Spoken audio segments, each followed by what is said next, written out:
there's a simple mathematical flaw in our economic systems.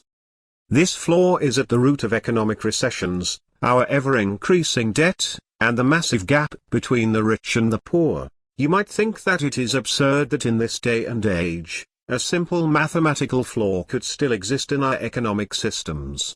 Not to even mention how absurd it sounds that such a flaw is at the root of the world's economic problems. But spare me only 15 minutes to explain this flaw. I promise it will be worth your time. Over the last 5,000 years, humanity has moved back and forth between two forms of money: credit money, and gold or silver-backed money. The cycle begins with the age of the first agrarian empires. This period was dominated by credit money. This is followed by the Axial Age, which saw the rise of coinage, and the metal bullion. The Middle Ages saw a return to credit money. The age of the capitalist empires is next, with a massive planetary shift to gold and silver bullion. This age effectively ended in 1933, with the end of the gold standard. 1933 saw the return to a credit money system. However, our current credit money system is different from the credit money systems of prior ages. Under the influence of what is called fractional reserve banking, our current credit money system bears the same main characteristic as gold-backed money systems. Therefore, our current credit money period has social and economic conditions similar to that experienced during gold-backed money periods. These conditions are strikingly different to that experienced during true credit money periods. Periods dominated by credit money have stable debt levels and stable economies. In contrast, periods dominated by gold-backed money are rife with devastating debt and economic crises. Credit money periods are peaceful and lack wars and violence. Peace. Periods of gold-backed money are rife with wars and violence. Credit money periods are virtually free from chattel slavery and debt servitude, and feature high income equality. I am a free man. I'm not a slave to my debt. No one is poor, and no one is a billionaire either. On the other hand, gold-backed money periods have widespread slavery or debt servitude. Income equality is low, with a small minority of extremely wealthy individuals and many poor people. The middle class is enslaved to ever-increasing debt. Yes, master. I'm a slave to debt. I have little money. I'm a billionaire. The reason why the social and economic conditions are opposingly different during credit money and gold-backed money periods is because of interest. Credit money is interest-free, whereas gold-backed money bears interest. Bank loans under our current credit money system cannot logically bear interest. It's not a matter of ideology, it's a matter of mathematics. Bank loans can only bear a credit risk premium, which is a small fee, and is already currently collected by banks. To prove this, let's go back to the beginning of money. Most economists explain the origins of money as an invention to improve on bartering. I don't want apples, and in any case, my cow is worth far more than 3 apples.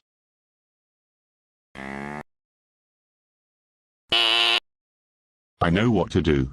I'll trade you gold nuggets, which you can then trade with another person that has to offer what you want.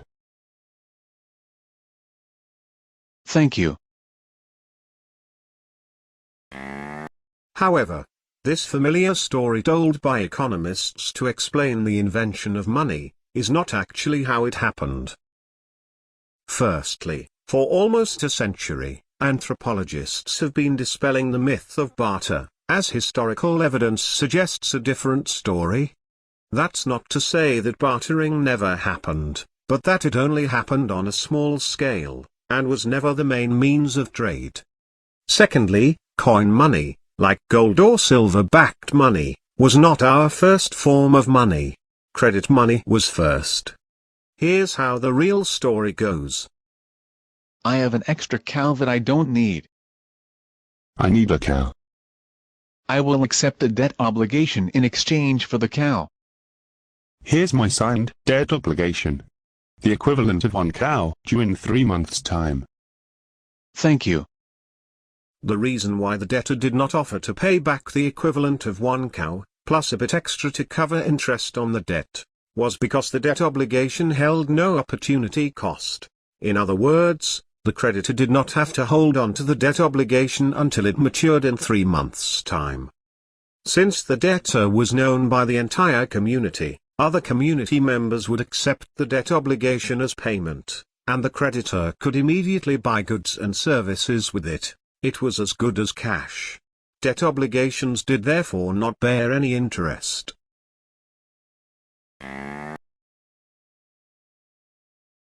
John, you're a good builder.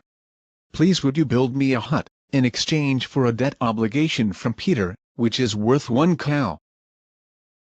Yes, I'll build you a hut, in exchange for Peter's debt obligation worth 1 cow. Debt obligations, also called credit money, were passed on from person to person as payment for goods and services. When a debt obligation became due, the current holder of the debt obligation would claim the debt from the person that created and signed the debt obligation. The debtor would settle the debt with an equivalent amount of credit money, which the debtor had earned since creating the debt obligation a few months earlier. In these communities, very few people ever defaulted on their debt obligations. This was because fellow traders knew each other well and could judge each other's credit risk accurately. Traders also made sure to meet their debt obligations, as not doing so made future trading impossible. The credit money used by these communities was interest-free, as the money was not borrowed from anyone. There were no deposit holders to pay interest to. In economic jargon, there was no opportunity cost, and virtually no credit risk, which made it mathematically illogical to charge interest. The amount of debt obligations that any trader could create was limited to how much fellow traders were willing to accept. Therefore, the amount of credit money circulating in a community was always limited by the creditworthiness of the community. Also, the amount of credit money in circulation always matched the amount of products and services traded in the community. Credit money was therefore inflation-free. Once these communities wanted to expand their trade to distant communities, they couldn't accept debt obligations as payment from traders in these distant communities, as they couldn't judge the credit risk of people they did not know. Bartering was not a solution. It was impractical and could only be used on rare occasions. These communities considered using high-value durable items, such as gold or silver, to trade with strangers. But they thought it through and quickly realized the following. If the community decided to use gold to trade with strangers, the value of gold would go up immediately. Gold mining would become much more viable and gold prospecting would increase. When new gold deposits were discovered, the prospector's wealth would suddenly increase tremendously. Since the value of goods and services traded in the communities would remain unchanged, while the supply of gold money increased, inflation would occur, reducing the wealth of all community members in the same proportion. But even after inflation, the prospector's wealth would still have increased drastically, while the rest of the community's wealth would have decreased drastically. By using gold as money, community members would be gambling with their wealth. Another important consequence would be interest. Since gold money is by definition scarce, there would not be enough gold money for everyone to trade their goods and services with. Those that are short of gold money would have to borrow it from the few that hold the gold supply, and pay them interest for doing so. Gold money would introduce interest to their society. Over time the effects of inflation and interest would erode the wealth of the poor and middle classes. Even though the wealthy would also be subject to inflation, their newly found interest earnings would more than compensate for inflation. And as the poor and middle classes become poorer, they would be willing to work for less and less money, providing cheaper labor for the wealthy. These communities realized that gold money would wreak economic and social havoc to their communities. Gold-backed money produces inflation. Gold-backed money introduces interest. Gold-backed money redistributes wealth disproportionately to the production ability of the community. The resulting low income equality leads to an increase in crime, violence and social unrest. In contrast to what some economists say, gold-backed money does not remove credit risk. The scarcity of gold leads to borrowing, which introduces credit risk back into the equation. Gold money was clearly not an option, so these communities came together and devised a plan to create a central credit clearinghouse, to extend their credit money systems to strangers in distant communities. The credit clearinghouse would serve as a middleman between traders, credit vetting every trader to determine how much debt obligations they could have, and collecting a credit risk insurance premium from every trader, to cover any payment default by a trader on its debt obligations. The credit clearinghouse therefore functioned almost exactly like a modern bank, except there were no deposit holders, and no interest payments. For example, during the Middle Ages, a credit clearinghouse served a large region constituting many communities. The credit clearinghouse cleared the region's debt obligations from credit risk, which allowed traders to accept debt obligation from strangers. It worked as follows. People from the region would apply for debt obligations with the credit clearinghouse. These debt obligations had to be paid back at the end of a credit term. Hi there. I'd like to apply for a loan. Sure. Please complete this application form. Thank you. We'll review your application. Please come back next week. The credit clearinghouse would determine how much debt obligations the applicant was worth, based on factors like income, skills and references. The credit clearinghouse would also judge the credit risk of the applicant to determine a credit risk insurance premium. We've reviewed your application and approved debt obligations worth 1,000 trade units. The debt obligations are repayable after 1 year. Your credit risk insurance premium is 1% of the value of your debt obligations, which comes to 10 trade units. Here's my credit risk premium. Credit risk insurance premiums were kept in a fund, to cover any payment defaults by debtors. Here's your debt obligations. Thank you. The credit clearinghouse was responsible for recovering all debt obligations it issued. Upon recovery, debt obligations were destroyed as they had effectively expired. Any unrecoverable amounts were recovered from the credit risk insurance fund. If a debtor were late with repaying its debt obligations, the debtor's future credit risk premiums would go up. If the debtor defaulted, it would not be able to apply for more debt obligations until it had cleared its bad debt record. Community members audited the credit clearinghouse to make sure that every debt obligation issued was recovered after its credit term, either from the debtor it was issued to, or the credit risk insurance fund. Credit clearinghouses allowed communities to expand their credit money systems to large regions. Each region or nation therefore had its own currency.